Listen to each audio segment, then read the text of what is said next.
अगर तनिए दीदी विचार करियो आए अगर महादेव गुरु नहीं होते तो हमरा अहाँ गुरु भाई गुरु बहन कहतिए अहाँ कहाँ छिए हम कहाँ छिए आ एक गिलास पानी लेके एक कप चाय लेके अगर अहाँ खार छिए अहाँ खातिर कोई खार छै बाप रे एकरा की बुझे छी। और व्यवस्था में भी व्यवस्था का नाम है गुरु और व्यवस्था में भी व्यवस्था का नाम है गुरु क्योंकि गुरु अपने शिष्य को हर व्यवस्था का दायित्व लेता है।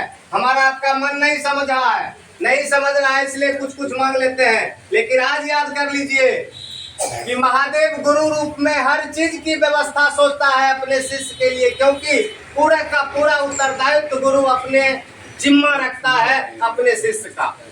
हम आप शिष्य होइएगा तब न शिष्य बनिएगा तब न क्या पूजा कर रहे हैं क्या नहीं कर रहे हैं हमको क्या लेना देना है सो बताइए।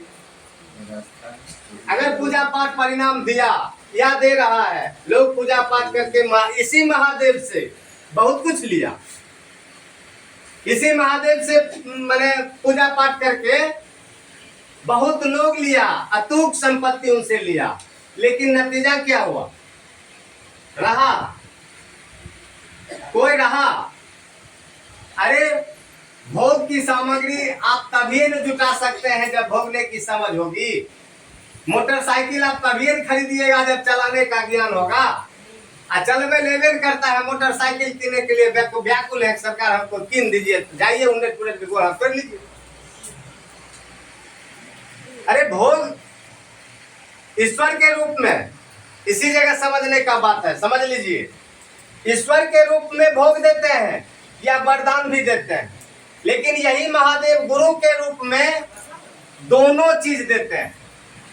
ईश्वर के रूप में मात्र एक चीज देंगे ये जो मांगिएगा अगर पहुंच पैरवी बना लिए यहाँ तक तो जो मांगिएगा मिल जाएगा लेकिन गुरु रूप में जब इनसे मांगिएगा तो पहले वो समझ आपको दे देंगे और तब वो चीज देंगे जो आप मांग रहे हैं। अगर आप मांग रहे हैं अगर आपके गुरु के समझ में आ जाएगा कि जो चीज मांग रहा है हमारे शिष्य के लिए हानिकारक हो जाएगा वो गुरु आपको नहीं देगा वो गुरु आपको नहीं देगा। उस समय आपको लगेगा कि महादेव से कहे महादेव हमारा बात नहीं सुने लेकिन वह इस सोच के नहीं दिए कि समझ नहीं है मांग लिया हो सकता है कहीं इसके जीवन में खतरा हो जाएगा वो रोक देगा वो नहीं देगा। गुरु हर चीज सोच समझ कर देते हैं अपने शिष्यों को इसीलिए कहा गया है कि मुक्ति भुक्ति पश्चाते नेते गुरु प्रतिम यही लिखा गया है यानी गुरु अपने शिष्य को मोक्ष और भोग दोनों देते हैं। आज हम 1.5 महीना से हर गांव बेगूसराय डिस्ट्रिक्ट में वैसे वैसे गुरु भाई हैं जो एक प्रखंड में एक बैठक करते हैं और हम साहब दिल्ली से दया मांगकर हर गांव में बैठक कर दिए। हर गांव पहुंच गए इतना धूप में शरीर को शरीर नहीं समझा सिर्फ यही सोचा कि मेरा महादेव जो आदेश किया मैं कर रहा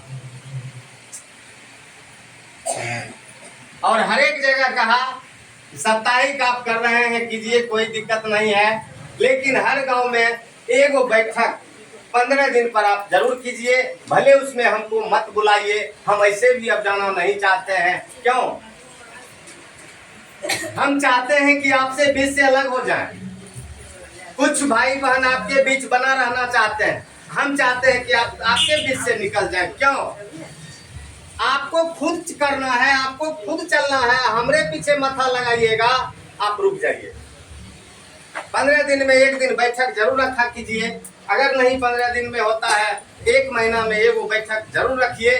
बैठक में जब आप बैठिएगा अपने गुरु की बातचीत को सुनिएगा आपका मन मजबूत होगा आप इस काम को कीजिएगा।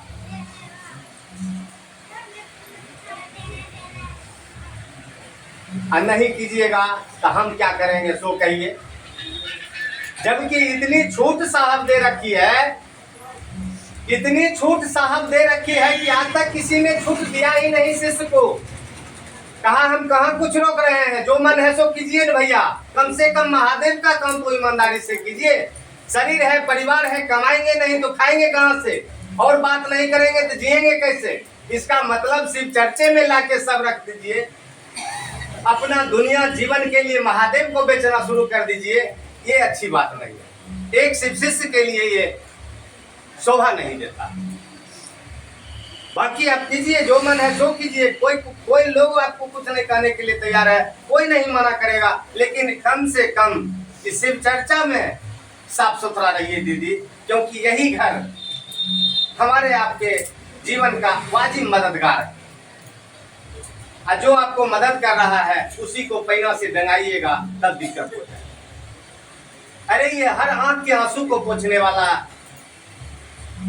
हर रोग का दवा इनके पास है, फिर भी हम आप परेशान हैं क्यों? साहब एक बार कहे थे, रांची में थे,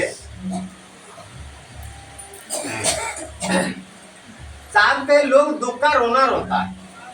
सुन लीजिए, साहब कहे कि लोग दुख का रोना रो रहा। क्यों दुख का रोना रोते हो यार, सो बताओ, क्या मिलेगा दुख का रोना रोने से?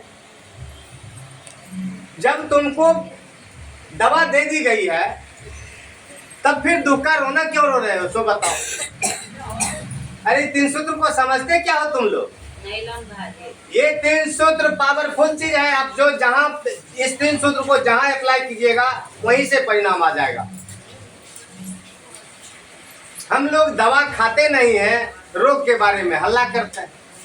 दवा बताई गई है, दवा बताई जा रही है, हम लोग खाते नहीं हैं और रोग के बारे में हल्ला करते हैं कि रोग छूट नहीं रहा है, रोग छूट नहीं रहा। भैया भारी करा है। अरे आप खाइए दवा, और नहीं ठीक होगा तब न डॉक्टर साहब को कहिएगा। दवा खाइएगा, नहीं ठीक होगा तभी न डॉक्टर साहब को कहिएगा कि सरकार आपने दवा दिया हमको ठीक नहीं हुआ। अरे दवा बिल्कुल सेट किया हुआ है। ये 3 सूत्र का जो टेबलेट है ना, वो बिल्कुल जांचा परखा टेबलेट है। ये सब में सेट करेगा, सब बीमारी में। मन पर थोड़ा गुरु को दीदी आने दीजिए, आई काम को कीजिए। कितना सुनिएगा, चर्चा सुनते सुनते 40 साल हो गया। साहब कहे 40 साल तो मैंने केवल ट्रेनिंग दिया। साहब कहते कि 40 साल तो मैंने ट्रेनिंग दिया तुम लोग को, अब तो काम तुम लोग को करना है। शिव शिष्य तुमको बनाना है, संगोष्ठी तुमको करना है, महोत्सव तुमको करना है। एक भी शिव शिष्य नहीं बन रहा है, क्यों? ये क्षेत्र हम, वो क्षेत्र मनोज भाई क्या वो महाराज कौन लफड़ा तो खार का दिन हो जाए। कहाँ साहब को कहलखिन कि मधेपुरे जिला के गुरु होते महादेव, बेगूसराय के नहीं होते। कहाँ चले थे हम लोग, कहाँ के फंस गए? क्या सोचकर गुरु बनाए थे, क्या करना प्रारंभ कर दिए? दीदी सोचे के बात है। शिव चर्चा ई भाषणबाजी नहीं छिए, अने ताली पीटर वाला छिके। एक बार साहब कुछ बोलकिन तो कुछ गुरु भाई थपड़ी बजलकिन तो साहब कहलकिन खाली थपड़िए पारब हो आ कि सुनबो करी। थपड़ियों पर एक चीज नहीं थे दीदी। शिव शिष्यता दर्द है, एहसास है, जुनून है। जितना दर्द है आपको अपने पति, बेटा, मकान, जमीन के प्रति, इससे भी थोड़ा नीचे चलाइए।